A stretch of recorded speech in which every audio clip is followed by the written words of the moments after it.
So, I was warned not to get a Chinese phone. People online were saying it's a nightmare to set up, Google won't work, you need all of these weird programs, but a few weeks ago I bought the new Xiaomi 17 Pro here in China, and in this video I want to share my honest experience as a foreigner using it. What's been amazing, what's been annoying, and if I'm going back to using my iPhone. Recently, I shared a video from a Xiaomi store here in Hangzhou, China, where I bought one of the new Xiaomi 17 Pro phones that were only released in September. I promised I'll come back and do a review from the perspective of a foreigner using a Chinese phone. So let's get to it. I've been an iPhone user for many years and I'm pretty deep into the Apple ecosystem. iPhone, Apple Watch, AirPods, Mac, the whole lot. So you can imagine that I was pretty nervous about changing after all this time. I wasn't really worried about the phone being made in China since after all my iPhone's also made in China, but what made me really nervous was the online scaremongering. I kept seeing people warning others not to get a Chinese phone. It's so hard to get everything working the way that you want, or you won't be able to get Google services to work, or you will have to download all these sketchy programs just to get it working the way that you want. I even had people telling me I should only buy an international version of the phone from businesses that import them from Hong Kong. I was given contacts, links, everyone had an opinion. Then I went to our local Xiaomi shop and after thoroughly discussing my concerns with the staff, I took the plunge and bought the new Xiaomi 17 Pro. This is the one with the back screen near the camera. I switched it on at the shop and it was set up within a minute. I selected English as a system language and that was basically it. So let's tackle issue number one, the part everyone worries about, Google services. Honestly, there was no funny business at all. In fact, there's a setting on the phone called Google Services that you toggle on to enable access. At home, I simply connected to my home VPN, opened the browser, downloaded the Google Play Store and signed in with my existing Google account. From there, I could download any app I needed from the Play Store with no issues at all, including my VPN app itself. I downloaded it, logged in, and it even shows up in settings with a VPN toggle to turn it on and off. I tested it a few times and honestly, it works really well. If anything, it feels like it works better on this phone. It connects faster and so far, I've always been able to find a server that works. So for me, the big fear of you'll never get Google working on your Chinese phone just didn't happen. Next, let's talk about the camera experience as a non-techie user. Now, the camera, this was a big deal for me. Honestly, I've been struggling with my iPhone camera for longer than I care to admit. I was getting so many lens flares, especially at night, and it took ages to focus. And some of that might be the actual age of the phone, but it's been a few years now where the quality just hasn't been great. However, with the Xiaomi 17 Pro, on the other hand, it has more camera settings that I know what to do with, but in a good way. It has 3 cameras, and honestly, they all seem really good. The photos look sharp and bright, and it truly takes a great picture. I'm really enjoying the back camera with the little back screen. It's perfect for taking selfies with family and friends using the higher quality rear cameras. And I love that you can also hand activate the shutter. You just put out your hand like this, so it makes taking good photos super easy. There are also many filters to play with, and I accidentally made us all look AR a few times until I realized I needed to turn down the makeup and beautify settings. There's even a pro mode, but I'm going to be honest, that's as technical as I get. There's also an exposure slider, which is about as pro as I am in photography, but it's very helpful. Another highlight is a very cool teleprompter mode where you can read text on the screen while talking to the camera, and as someone who films for YouTube, that is honestly very useful. And to show you how useful it is, I'm going to record the next section on my phone using the teleprompter mode. Let me know below if you can notice if I'm reading this. WhatsApp and using a Chinese phone number. One of my biggest surprises, and this may not be Xiaomi specific, but it is part of my experience, was activating WhatsApp with my Chinese phone number. My old WhatsApp was still linked to a number I no longer have, so I had been putting this off for ages. On the new phone, I made sure to get all the permissions set to allow, and then I tried to register my Chinese number in WhatsApp. It first tried to verify by calling, and thankfully the call came through, but it was intercepted, so I had to request an SMS instead. The SMS also came through correctly, and then WhatsApp linked to my Google account. I can't tell you what a relief it is to finally have WhatsApp working with my current Chinese number on this phone. It basically means that I no longer need to check for messages on 2 phones. So, was it obvious that I read all of that from a teleprompter? Let me know in the comment section below. Next, battery life and charging. Now, the battery, what a highlight. My understanding is that the battery technology on this phone is very advanced compared to many other phones out in the market, and that was honestly a big selling point for me. In China, you need your phone for everything, and I've grown used to bringing 1 or 2 battery packs with me when I'm out all day. Your phone battery dying basically means that you just can't pay for anything, you can't even get on the train. However, since using this Xiaomi phone, I no longer experience low battery anxiety anymore, and I certainly don't need to worry about carrying a battery pack with me. I've gone 2 days without charging my phone so far, which I think it's really astonishing. Right now, I can use my phone all day long at full capacity, starting at around 7 a.m. I can do my Chinese lessons, call family and friends over VPN, listen to music and watch videos, order taxis, online shopping, the lot, and by around 3 p.m. it's barely used 50%. Obviously, I'm going to see how it performs over time, but for now, the battery life is seriously impressive. It also comes with an ultra-fast charger in the box, and the charging is incredibly fast. Fingerprint unlock. Another thing I didn't expect to love this much is the fingerprint reader. At first, I was going to use the facial recognition because that's what I'm used to, but the staff at the shop suggested that I try the fingerprint lock, and I am so glad I did. I am not going back. It is incredibly fast and it works every single time. One of my pet peeves with my iPhone and even my Mac is that despite having Face ID or fingerprint unlock, they often still ask for password to enable the feature or at random times. With this fingerprint sensor though, it's been a very smooth experience so far. Next, let's talk about the ecosystem and file sharing. One of my concerns was dealing with 2 different ecosystems. You've got the Android or Xiaomi ecosystem and the Apple ecosystem. And thankfully, I discovered I could simply download the Xiaomi interconnectivity app to my Mac and David's iPhone. And this honestly has made sharing files extremely easy between my iPhone and computer, which is super important with editing and uploading videos. David still uses his iPhone at the moment, and we can just tap the back of each other's phone to connect and transfer files. So even though I've stepped outside the Apple ecosystem for my phone, it hasn't made my workflow any harder.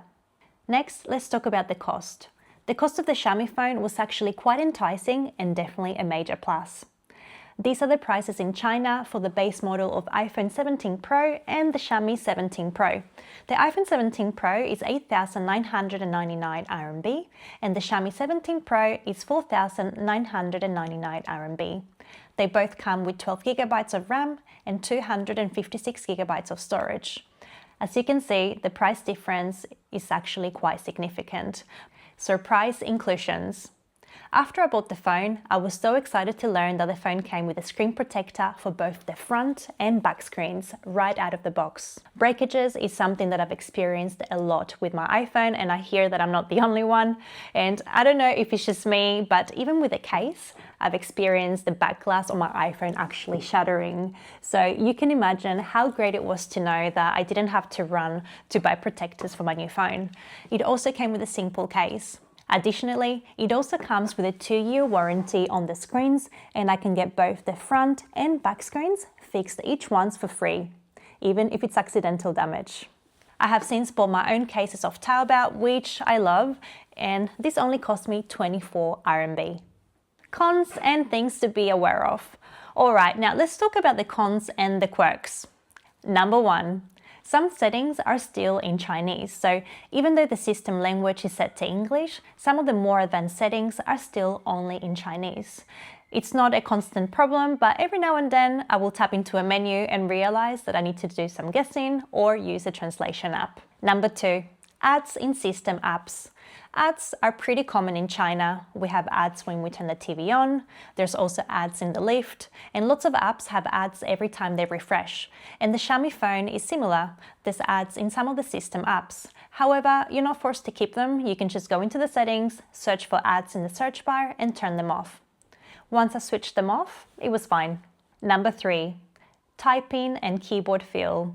I've had to readjust the way I type. I haven't yet been able to get the keyboard to exactly feel the way that my iPhone did.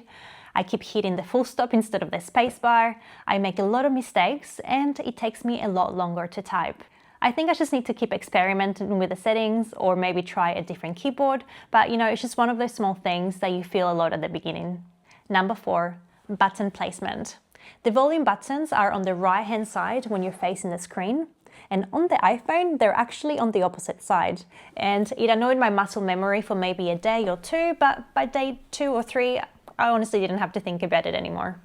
Number 5, pre-install apps from the Xiaomi store. Some apps come pre-downloaded from the Xiaomi store so that your phone is basically ready to go. For example, Bilibili, the Chinese equivalent of YouTube. It has an English version when we download it through the Apple App Store on our international phones. And on the Xiaomi phone, when I first opened Bilibili, I couldn't find the language settings. It looked completely different to how it looked on David's phone. My workaround was actually really simple. I just had to uninstall it and then reinstall it through the Google Play Store. After that, it automatically opened in English without me having to change anything else. And the same thing with the maps. I was using Apple Maps on my iPhone and found it very, very reliable. But then when I moved over to my Xiaomi phone, I had no idea what to do regarding maps. A quick internet search suggested Maps. I spent some time trying to find the way to change the language, and I just couldn't get it to work in English. And then I later discovered that I also needed to uninstall it and reinstall it for the English version to work, and it's been smooth sailing since. Number 6, overseas use. This is my biggest question mark right now. How will this phone behave overseas, especially with SIM cards from other countries? Also, I haven't actually been able to find in settings a way to add an eSIM, and I don't think that this is available for the Chinese version of the phone. At the moment, I am using it in China where it's designed to work perfectly, so I haven't had a chance to test it internationally yet, but I'll let you know when I do. So for now, this is still going to be an unknown for me. I have, however, received messages from other users saying that they have purchased the phone in China and they successfully use them overseas. Time will tell. Number 7, SMS translation. On my iPhone, I was used to being able to translate my messages more easily. The option was just simply available within the Messages app. However, on my new phone, I found that I can't actually do that, and it is quite a hindrance, and it's a feature that I will definitely like to have again. Number 8, AirPods experience. Functionality with my AirPods, it's really not the same as it was with the iPhone. I miss being able to easily see the battery levels of the case and the pods. And it's not as seamless with the AirPods. They don't automatically pause when I take them off, and if I press play when the AirPods are not in my ears, the audio still plays through the AirPods instead of switching to the phone speaker automatically. Of course, these are all minor inconveniences, but they're definitely things that I've noticed. That said, I actually find myself using the AirPods less because the speakers on the Xiaomi phone are very loud and clear. So I often now just play things through the phone instead. Number 9, Apple Watch. As far as I know, there is no way to pair my Apple Watch to an Android phone, so I'm going to keep my iPhone until I stop using my Apple Watch, because I still need to continue to be able to update the watch and see my stats. Number 10, the one that nearly made me give up on the phone. This one was a big deal, and that was taking photos with my face in it. The camera kept adding filters and was overexposing my skin, and I was really disappointed in this because the photos looked really silly to me. I quickly worked out how to turn off the beautify filter, but my skin was still being overexposed. And the worst part is that I realized that it was only my skin tone that it was playing up with, not anybody else's. And it took me a few weeks, but finally I worked out which setting was causing this problem. And now I'm happy to report that all the photos that I'm getting out of the camera are actually really great, particularly at night.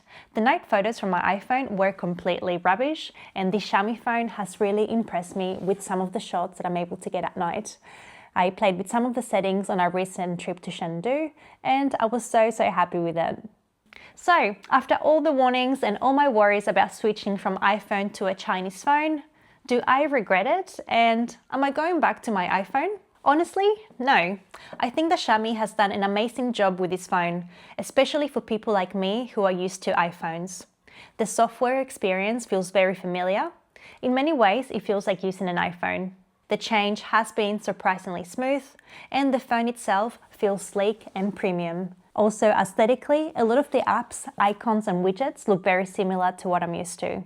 Of course, there's a few quirks and little annoyances, but that's probably true for any phone.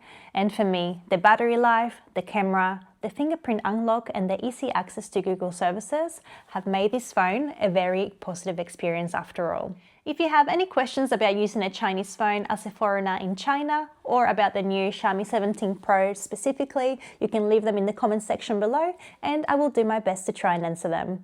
If you found this helpful, please don't forget to like the video, subscribe and check out my other videos about life here in China. It really does help me out. Thank you so much for watching and I'll see you on the next one.